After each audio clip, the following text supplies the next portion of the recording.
આકાશવાણી સમાચાર અમિતા વાંઝા વાંચે છે. સૌપ્રથમ મુખ્ય સમાચાર.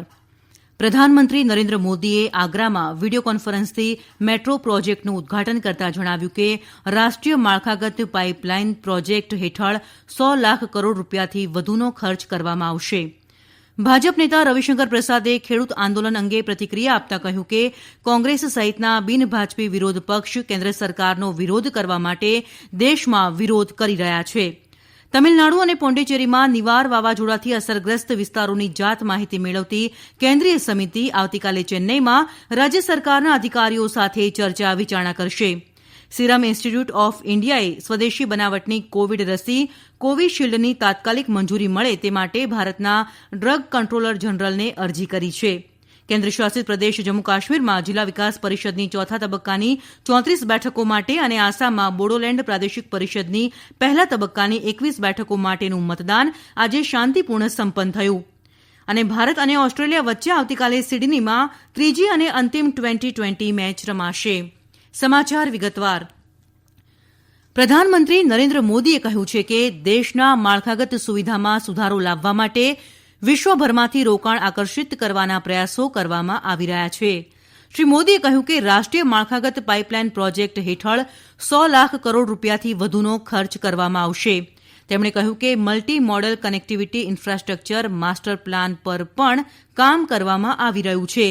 પ્રધાનમંત્રી નરેન્દ્ર મોદીએ આજે વીડિયો કોન્ફરન્સ વડે ઉત્તરપ્રદેશના આગ્રામાં મેટ્રો પ્રોજેક્ટના નિર્માણ કાર્યનું ઉદઘાટન કર્યા બાદ આ મુજબ જણાવ્યું હતું.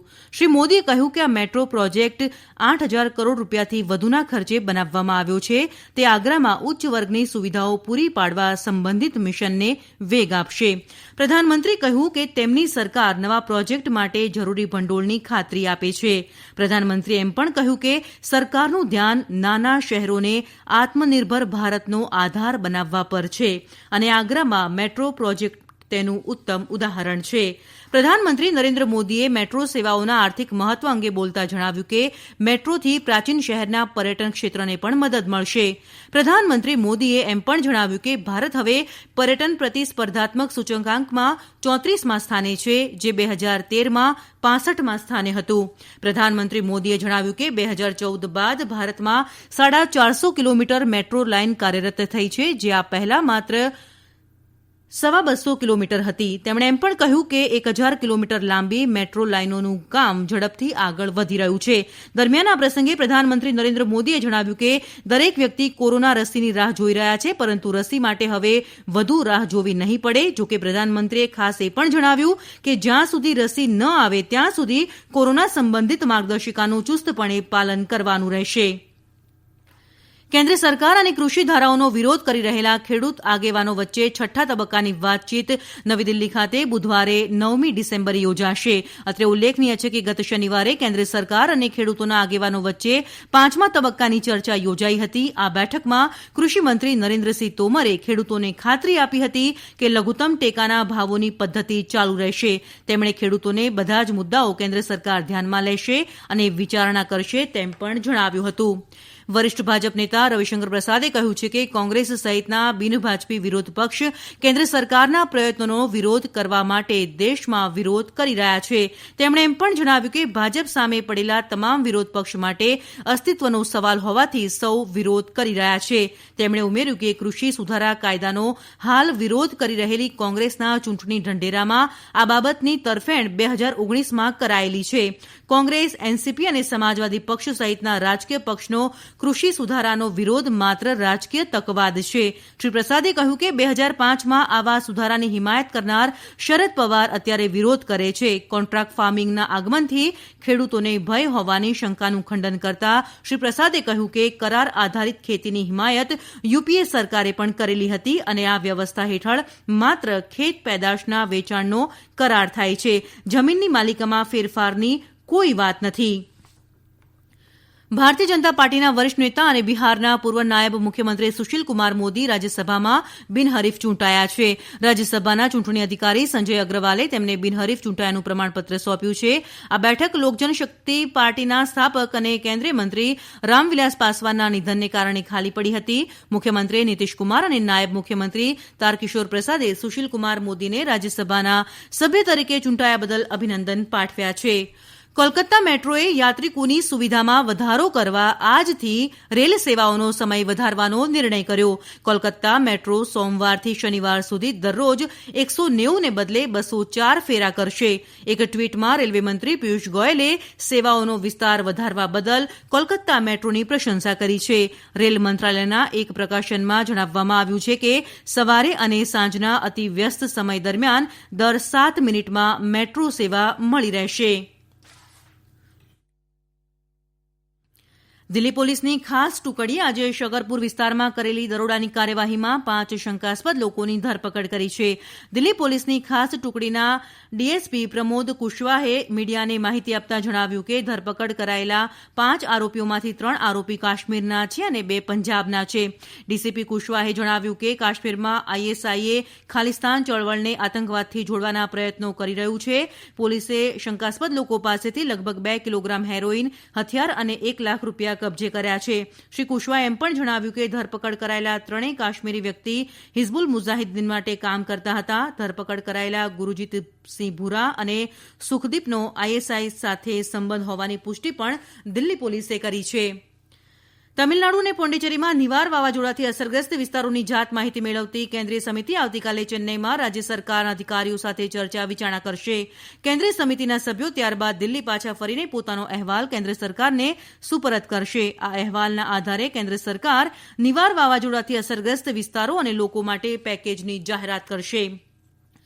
સિરમ ઇન્સ્ટિટ્યૂટ ઓફ ઇન્ડિયા એસઆઈઆઈએ સ્વદેશી બનાવટની કોવિડ રસી કોવિશિલ્ડની તાત્કાલિક મંજૂરી મળે તે માટે ભારતના ડ્રગ કંટ્રોલર જનરલને અરજી કરી છે. સિરમ ઇન્સ્ટિટ્યૂટ ઓફ ઇન્ડિયાના મુખ્ય કાર્યકારી અધિકારી અદાર પૂનાવાલાએ કહ્યું છે કે આ રસી મોટી સંખ્યામાં લોકોના જીવ બચાવશે.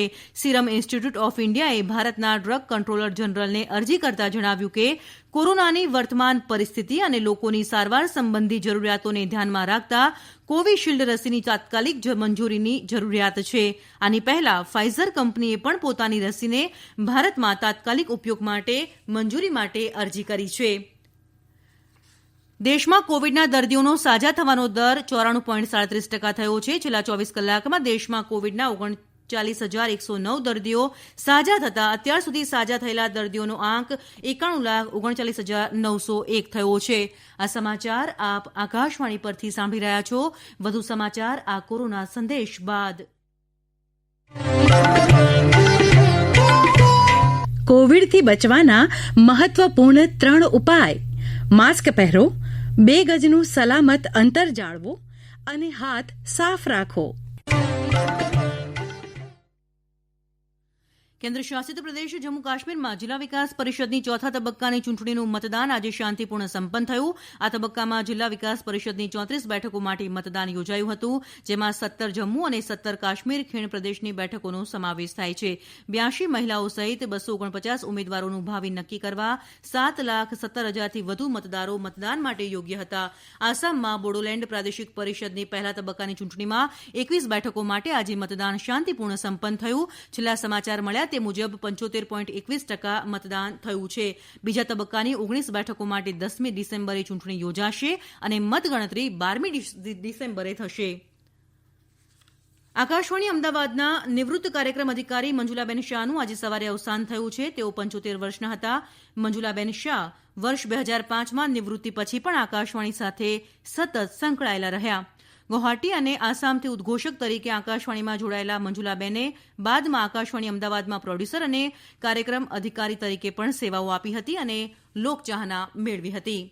વાત ક્રિકેટની તો ભારત અને ઓસ્ટ્રેલિયા વચ્ચે આવતીકાલે સિડનીમાં ત્રીજી અને અંતિમ ટ્વેન્ટી મેચ રમાશે.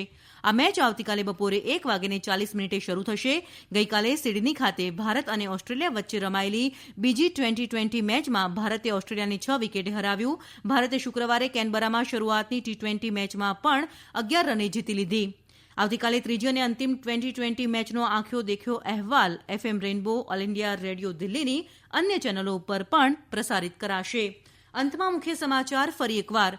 પ્રધાનમંત્રી નરેન્દ્ર મોદીએ આગ્રામાં વિડીયો કોન્ફરન્સથી મેટ્રો પ્રોજેક્ટનું ઉદઘાટન કરતા જણાવ્યું, રાષ્ટ્રીય માળખાગત પાઇપલાઇન પ્રોજેક્ટ હેઠળ 100 લાખ કરોડ રૂપિયાથી વધુનો ખર્ચ કરવામાં આવશે અને સિરમ ઇન્સ્ટિટ્યૂટ ઓફ ઇન્ડિયાએ સ્વદેશી બનાવટની કોવિડ રસી કોવિશિલ્ડની તાત્કાલિક મંજૂરી મળે તે માટે ભારતના ડ્રગ કંટ્રોલર